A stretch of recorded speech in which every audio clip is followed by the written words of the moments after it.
అనేక మంది ప్రతిరోజు కూడాను ఆన్‌లైన్‌లో మోసపోతున్నారు అనైతే తెలుస్తూ ఉన్నప్పటికీ కూడాను చదువుకున్న వాళ్ళు, చదువుకోలేని వాళ్ళు కూడా ఇదే చేస్తూ ఉన్నారు. అయితే మోసపోయాము అని తెలిసిన తర్వాత రియలైజ్ అయ్యి ఆ పని చేయకుండా ఉంటే పర్వాలేదు. లేదు అనంటే అలా చేసేవారిని వారించి అలా చేయకుండా మనం ఏదైనా వాళ్ళ మీద వాళ్ళకి సంబంధించి కొంత అవేర్‌నెస్ తేగలిగితే చాలా బావుంటుంది. అయితే అలా చేయకుండాను ఆన్‌లైన్‌లోని మోసపోయింది చాలక ఆ నష్టాన్ని ఎలా భర్తీ చేసుకోవాలో అర్థం కాక, కుటుంబాన్నే నాశనం చేసుకుంటున్న పరిస్థితులైతే మనం చాలా ఎక్కువగా చూస్తూ ఉన్నాము. మరి రీసెంట్‌గా గూడా మరో ఘటన వెలుగులోకి వచ్చింది. ఇది చెన్నైకి సంబంధించి ఆన్‌లైన్‌లోన వ్యాపారం చేస్తూ అంటే కొంతమంది షేర్స్‌లోన అప్పులు తెచ్చి మరి షేర్స్‌లోన కొన్ని కంపెనీస్ మీద పెడుతూ ఉంటారు. ప్రస్తుత కాలంలో అయితే చూస్తూ ఉన్నాము బంగారం మీద చాలా మంది పెట్టున్నారు. అలాగే కొన్ని టాప్ కంపెనీస్ మీద ఆన్‌లైన్‌లోని షేర్స్ ఇన్వెస్ట్ చేస్తూ ఉంటారు. వాళ్ళు చేస్తున్న ఉద్యోగాలు పక్కన పెట్టేస్తే, బట్ షేర్స్‌లో ఇన్వెస్ట్ చేస్తే అట్ ఏ టైమ్ మంచి పర్సెంట్‌లోన లాభాలు పొందొచ్చు అని జెప్పేసైతే ఒక మంచి భావంతోనే పెడతారు వాళ్ళు పెట్టడము. బట్ ఇవి నష్టాల్ని గూడా చవిచూసే పరిస్థితొచ్చేటప్పుడు ఎక్కడెక్కడో అప్పులు తెస్తూ ఉంటారు. అప్పులు తెచ్చి పెడుతూ ఉంటారు. లేదా బంగారం తాకట్టు పెడుతూ ఉంటారు. కొంతమంది ఇంటి పేపర్‌లు గూడా తనఖాలు పెట్టేసి ఆన్‌లైన్ షేర్స్‌లో పెట్టిన వాళ్ళు చాలా మంది ఉన్నారు. సో, ఇలా మన చుట్టుపక్కల చాలా మందిని చూస్తుంటాం. మన ఫ్రెండ్స్‌లో చూస్తుంటాము. మన చుట్టాల్లో చూస్తూ ఉంటాము. ఇలా చూస్తూనే ఉంటాము. మనమే చెప్తూ ఉంటాము. బట్ మళ్ళా మనమే ఆ ఉచ్చులో పడిపోతూ ఉంటాము. సో, ఎందుకు ఇదంతా అంటే ఒకటే ఒక పాయింటు ఆ ప్రస్తుత రోజుల్లోని ఆహ్, డబ్బుకి అంటే డబ్బు యొక్క ప్రాధాన్యత పెరిగింది. ఎలా సంపాదించాలి? ఏంటి? అన్నది ఒక మనిషి ఒక ఉద్యోగం గాకుండాను దానికి తోడుగా ఇంకొక 2 వ్యాపారమో, మరో ఉద్యోగమో చేస్తూ ఉన్నాడు. మరి ఇలా చేసే తరుణంలోనే టైంని ఎక్కువ వెచ్చించలేరు గాబట్టి ఎందుకంటే ఒక మనిషి సగటుకి కష్టపడే కాలము 8 గంటలు దాదాపు మహా అయితే 9, ఐదర్ 10 గంటలు. కానీ ఇప్పుడు మాత్రము 16 గంటలు ఇంచుమించు 2 షిఫ్ట్స్ చేస్తూ గూడా ఉన్న కుటుంబాలు చాలా ఉన్నాయి. మరి ఎందుకు అని అనుకుంటే దీనికి సంబంధించి అంటే ఫైనాన్షియల్ స్టేటస్‌కి సంబంధించి ఒకరిని చూసి ఒకరికి కారుంటే మనం గూడా కారు ఒకళ్ళ ఇల్లుంటే మనం గూడా ఇల్లు కొనుక్కోవాలి. ఒకరికి బంగారం ఉంటే మనం గూడా కొనుక్కోవాలి. ఇట్లాగా ఒక ఆశ. తప్పులేదు. బట్ ఏంటంటే మన ఆరోగ్యాన్ని, మన జీవితాన్ని, మన టైంని మొత్తం దాని మీదే పెట్టేస్తూ ఉంటే ఆ కుటుంబం కోసం స్పెండ్ చేసే టైం గూడా తక్కువైపోతుంది. అలాగే ఇలా అప్పులు చేయాల్సిన బాధ ఎక్కువైపోతూ ఉంటుంది. బట్ ఈ నేపథ్యంలో చేసిన చెన్నైకి సంబంధించిన ఒక కేంద్ర ప్రభుత్వ ఉద్యోగి. ఆయన సాదాసీదా ఉద్యోగి కాదు. సెంట్రల్ గవర్నమెంట్‌లోని జాబ్ చేస్తూ ఉన్నాడు. మరి ఇలా జాబ్ చేస్తూ ఆయన ఆన్‌లైన్ వ్యాపారంలోన కొంత షేర్స్‌లోని డబ్బునైతే పెట్టినట్లుగా కనిపిస్తోంది.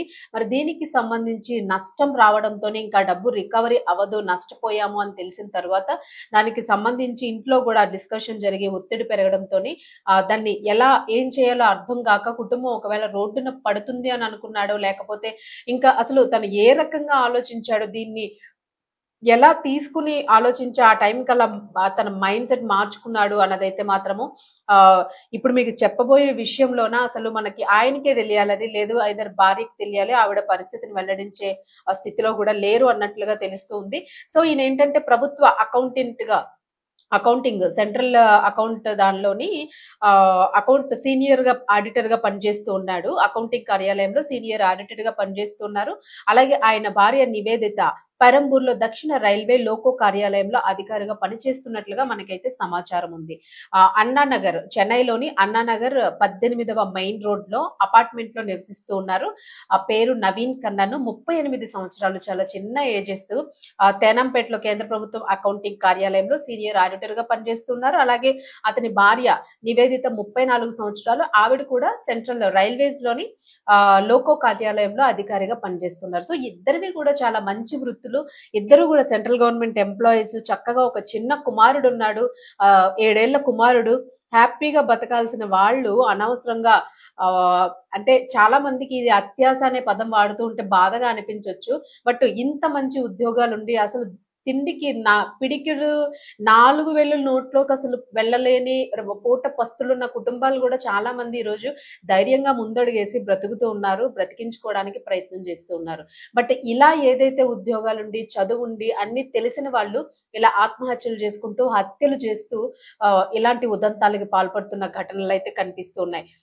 మరి దీనికి సంబంధించి నవీన్ ఎవరైతే పర్సన్ ఉన్నారో ఆహ్, ఆయన గూడా నవీన్ గూడా ఆహ్, ఈ విషయంలో ఏంటంటే నవీను ఫస్ట్ కొడుకుని హతమార్చి చిన్న పిల్లాడు 7 సంవత్సరాల కొడుకుని హతమార్చి తరువాత భార్య అడ్డంగా వచ్చింది అని చెప్పేసి భార్యకి సంబంధించి భార్యని కూడాను తను వాదించింది. తనని ముందు కొడుకుని చంపి తను వెళ్లి సూసైడ్ చేసుకోవాలనుకున్నాడు. బట్ మరి కొడుకుని ఎందుకు ముందు చంపాలనుకున్నాడు అన్నది మాత్రం మనకి ఇంకా డీటెయిల్స్ రాలేదు. కొడుకుని చంపి భార్య అడ్డంగా వస్తుంది అని చెప్పేసి భార్యని కూడాను గొంతు కోసేసి, అసలు ఎంత కర్కశంగా ఆలోచించారండి. ఒక చిన్న 5 నిమిషాలు టైం తీసుకుని ఆలోచించుండుంటే ఇలాంటి పని చేసే అవకాశం అయితే ఉండదు. భార్యని గొంతు కోసేసి ఇద్దరిని అట్లా బెడ్రూమ్ లోన పడుకోబెట్టేసి అలా గొంతు కోసిన తర్వాత ఇంకా తను లేచే పరిస్థితి కూడా ఉండదు కాబట్టి ఇద్దరిని కూడా అలా వదిలేసి ఆయన స్థానికంగా ఉన్న రైల్వే ట్రాక్ దగ్గరికి వెళ్ళి తాను కూడా సూసైడ్ చేసుకుని చనిపోయినట్లుగా మరణించినట్లుగా అధికారులు పోలీసు అధికారులు వాళ్ళ ఎంక్వైరీలోని వాళ్ళు ఇచ్చిన కంప్లైంట్ ప్రకారము తెలుస్తూ ఉంది. మరి దీనికి సంబంధించి నవీన్ తల్లి కొద్దిసేపటి తరువాత నవీన్ కన్నన్ సోమవారం బయటకు వెళ్ళాడు. మరి తండ్రి కూడా వీరితో పాటు ఉన్నారు. అయితే ఈ దంపతులు ఏంటంటే నవీన్ కన్నన్ తల్లి భువనేశ్వరి, తండ్రి కూడాను వీరితో పాటు, అంటే వీళ్ళు జాయింట్ ఫ్యామిలీగానే ఉంటున్నారు. వీళ్ళు ముగ్గురు అలాగే పేరెంట్స్ కూడాను కంబైన్ ఫ్యామిలీగా జాయింట్ గానే ఉంటూ ఉన్నారు. మరి నవీన్ కన్నన్ సోమవారం బయటకు వెళ్ళాడు అని చెప్పేసి కొద్దిసేపటి తర్వాతకి తల్లి ఫోన్ చేసి గదిలో భార్య కుమారుడు నిద్రపోతున్నారని వారిని కదిలించొద్దని చెప్పారని చెప్పేసి నవీన్ కన్నన్ మదరు ఈ పోలీసుల వాంగ్మూలంలో తెలియజేయడం జరిగింది. నవీన్ కన్నన్ ఏం చేశారనంటే ముందు పిల్లాడిని అట్లా చేసేసి చనిపోయిన తర్వాత నిర్ధారించుకొని భార్యను కూడా గొంతు కోసి ఇంకా తాను కూడా వెళ్ళి చనిపోదాం అని చెప్పేసి తాను కూడా బయటకు వెళ్ళిపోయి బెడ్రూమ్ డోర్ లాక్ చేసి మార్నింగ్ వెళ్ళడమే చూసారు. తను ఏ వాకింగ్కి వెళ్ళారు అనుకున్నారు, ఏదో పని మీద వెళ్ళారని అనుకొని ఉండుండొచ్చు. మరి ఆయన కంగారు పడలేదా, లేకపోతే ఆ టైంలో పేరెంట్స్ కూడా నిద్రపోతూ ఉన్నారా అన్నదైతే మాత్రం డీటెయిల్స్ లేదు. బట్ ఎనీవే ఏదైనప్పటికీ కూడా అందరూ ఇంట్లోనే ఉన్న పరిస్థితి. ఆయన మాత్రము బయటకు వెళ్ళి రైల్వే ట్రాక్ దగ్గర నుంచి ఫోన్ చేసి భార్య పిల్లలు ఇద్దరు రూమ్ లో పడుకున్నారు, మీరు వాళ్ళని ఏమీ లేపొద్దు, నిద్రపోతూ ఉన్నారు, డిస్టర్బ్ చేయొద్దు అని చెప్పడం జరిగింది. సో తన కుమార్తె ఫోన్ తీయడం లేదేమని అడిగింది. దీంతో అనుమానించిన భువనేశ్వరి నివేదిక గదిలోకి వెళ్లి చూసి దిగ్భ్రాంతికి గురయ్యింది. అయితే ఎవరైతే ఈ భువనేశ్వరి గారు ఉన్నారో ఆవిడ డౌట్ వచ్చి ఫోన్ తీయడం తన డాటర్ అంటే ఎవరైతే చనిపోయారో మృతురాలు అంటే నవీన్ భార్య నివేదితకి తన తల్లి గారు ఫోన్ చేశారు. ఆ ఫోన్ చేస్తే ఫోన్ తను లిఫ్ట్ చేయలేదు. లిఫ్ట్ చేయకపోయేసరికి ఆవిడ వాళ్ళ అత్తగారికి ఫోన్ చేశారు. ఆవిడ కూడా అత్తగారికి ఫోన్ చేసేసరికి ఎందుకు ఫోన్ లిఫ్ట్ చేయట్లేదు అని చెప్పేసరికి నవీన్ కూడా ఫోను తీసి చేయడం జరిగింది. సో వాళ్ళిద్దరూ పడుకొని ఉన్నారు, లేపొద్దు అని చెప్పేసి. ఆ టైంలోనే ఎందుకో ఆవిడకి అనుమానం వచ్చి వెంటనే రూమ్ లోకి వెళ్ళి చూసారనమాట. ఫోన్ లిఫ్ట్ చేయట్లేదని ఫోన్ వచ్చేసరికి ఎందుకు అబ్బాయి ఎలా చెప్పాడు, ఈవిడేమో ఫోన్ లిఫ్ట్ చేయట్లేదు అన్నారు. సరే ఒకసారి లేపి చూద్దాం అని చెప్పేసి తను అత్తగారు రూమ్ లోకి వెళ్ళేసరికి అక్కడ బాబు పేరు లివిన్ అని ఉంది, మనకి మెన్షన్ చేశారు. లివిన్ అయితే నిశ్చలంగా అంటే అసలు ప్రాణం లేకుండా పడిపోయి ఉన్నాడు. అలాగే నివేదిక గొంతు కోయబడి రక్తపు మడుగులోన మంచం మీద పడి ఉన్నారు. దీంతో భువనేశ్వరి వాళ్ళ అత్తగారు చుట్టుపక్కల వారిని పిలిచి కోడల్ని మనవణ్ణి స్థానికంగా ఉన్న అకీల్ ప్యాక్ అనే హాస్పిటల్ కి తరలించారు అని చెప్పేసి అయితే తెలుస్తోంది. కానీ అప్పటికే లివిన్ 7 ఏళ్ల బాబు మృతి చెందాడని వైద్యులు ప్రకటించారు. మరి సమాచారం అందుకున్న తిరుమంగళం పోలీసులు కేసు నమోదు చేసుకుని నవీన్ కన్నన్ కోసం అయితే గాలింపు చేపట్టారు. ఎందుకనంటే ఆయన ఎక్కడికి వెళ్ళాడు అనేది అయితే వాళ్ళకి తెలియదు. ఆయన వెళ్ళిపోయాడు, ఫోన్ చేశాడు. ఫోన్ చేసిన నేపథ్యంలో అసలు ఎక్కడికి వెళ్ళారు ఏంటి అని చెప్పేసి వాళ్ళు కూడా నవీన్ కోసము అంటే వీళ్ళిద్దరిని హతమార్చి ఆయన ఎక్కడికైనా ఎస్కేప్ అయ్యాడా, దీని వెనక ఇంకేదైనా అనుమానాస్పదంగా ఉన్న హత్యలాగా ఉంది, ఏదైనా అనుమానాలు ఉన్నాయి, భార్యాభర్తలకు ఎలాంటి గొడవ జరిగింది. సో ఇవన్నీ నేపథ్యంలోన పోలీసులు అయితే మాత్రము కన్నన్ కోసం వెతకడానికి వాళ్ళు వెళ్ళారు. వెళ్ళిన టైంలోనే ఆయన కూడా ఆత్మహత్యకి పాల్పడ్డనట్లుగా పోలీసులకి సమాచారం అంది. దాంతో అతడి మృతదేహాన్ని కూడా పోలీసులు స్వాధీనం చేసుకున్నారు. నవీన్ పై పలు అవినీతి ఫిర్యాదులు ఉన్నాయని, అతను ఆన్లైన్ వ్యాపారంలో లక్షలాది రూపాయలు పోగొట్టుకుని అప్పులయ్యాడని పోలీసుల ప్రాథమిక విచారణలో తేలింది. సో ఇదన్నమాట ఫైనల్ గాను. అప్పుల బాధ తాళలేక అతను కొడుకు భార్యను హత్య చేసి తాను ఆత్మహత్య చేసుకోవాలని నిర్ణయించుకున్నట్లుగా పోలీసులు భావిస్తున్నట్లుగా ఈ కథలో మనకి ఇప్పుడు ఏదైతే ఇది జరిగిందో దీనిలో తెలుస్తోంది. సో ఇదండి మొత్తానికి అయితే మాత్రము చక్కటి ఉద్యోగాలు.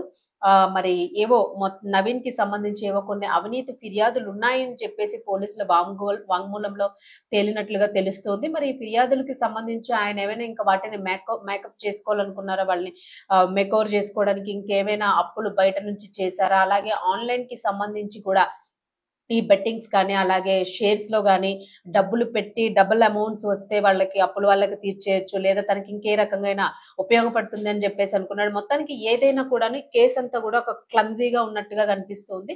మరి భార్య నివేదిక తనకి మెలకువ వచ్చి తనంతా సెట్ అయ్యి గొంతు కోసారు గాబట్టి, సో గొంతు ఎందుకు కోసారనేది గూడా ఇక్కడ ఒక సస్పీషియస్‌గా ఉంది ఈ కేస్‌లోని. మరి నవీన్ మృతి చెందాడు గాబట్టి దీనికి సంబంధించిన వాంగ్మూలాన్నయితే మాత్రము తర్వాత నివేదిక నుంచి తీసుకోవాల్సిన పరిస్థితయితే ఉన్నట్లుగా కనిపిస్తుంది. మరి తాను కూడా తాను హత్య చేసుకున్నాడు. ఆయన బ్రతికి లేని పక్షంలో ఆయన లేరు గాబట్టి, దీనికి సంబంధించి విచారణ అయితే కొనసాగుతూ ఉంది. మరి పోలీసులు ఆహ్, ఈ వాళ్ళని హతమార్చి ఈయన హత్య చేసుకోవాలని ప్రయత్నించినట్లుగా అయితే ఈ కేసులో తెలుస్తుంది. ఏది ఏమైనా కూడాను దీనికి సంబంధించి మొత్తం డబ్బు అనేది ఇందులో ప్రధానంగా ఉంది ఈ కేసులోని. డబ్బుకి సంబంధించి అప్పులు, అలాగే ఆన్‌లైన్‌కి సంబంధించి ఇన్వెస్ట్‌మెంట్స్ చేయడము, ఇవన్నీ కూడాను ఒకేసారి పెద్ద ఎత్తున వచ్చి పడతాయి అన్న నేపథ్యంలోన, ఒక భయానికి, ఆందోళనకి గురైన నేపథ్యంలోన ఈ ఓవరాల్‌గా ఈ మర్డర్ చేసి ఆయన గూడా హతమార్చి ఆయన గూడా చనిపోయినట్లుగా అయితే ఈ కేసులో తెలుస్తోంది. మరి దీనికి సంబంధించి పోలీసులు ఇచ్చిన సమాచారం మేరకు మన దగ్గర ఉన్న డీటెయిల్స్ ఇవే. మరి కేసుకి సంబంధించి అప్‌డేట్ అయితే రావాల్సి ఉంది. మరి భవిష్యత్తులో దీనికి సంబంధించి ఇంకేమైనా కోణాలు బయటకొస్తాయా? ఎవరెవరి దగ్గర అప్పులు వాడి ఉన్నారు? ఎందుకంటే వాళ్ళందరూ గూడా మరలా ఒకసారి ఖచ్చితంగా ఇంటికి దాడి చేసే ప్రయత్నం గూడా ఉంటుంది. ఎన్ని లక్షల మొత్తంలో అప్పులు వాడున్నారన్న వివరాలైతే మాత్రం ఇంకా తెలియరాలేదు. సో, దానికి సంబంధించిన డీటెయిల్స్ అయితే తెలియాల్సి ఉంది. సో, ఎవరైనా కూడాను ఆన్‌లైన్‌లోని బెట్టింగ్స్‌లో గాని డబ్బులు పెట్టేటప్పుడు కాస్త అప్రమత్తంగా ఉండండి. అనవసరంగా అత్యాశకు పోయి కుటుంబాన్నయితే నాశనం చేసుకోవద్దు అన్నదైతే కేసులో అర్థమవుతుంది. పసిపిల్లలు వాళ్ళకేమి తెలీదు. చిన్నారుల్ని చంపాల్సిన అవసరం ఉండదు.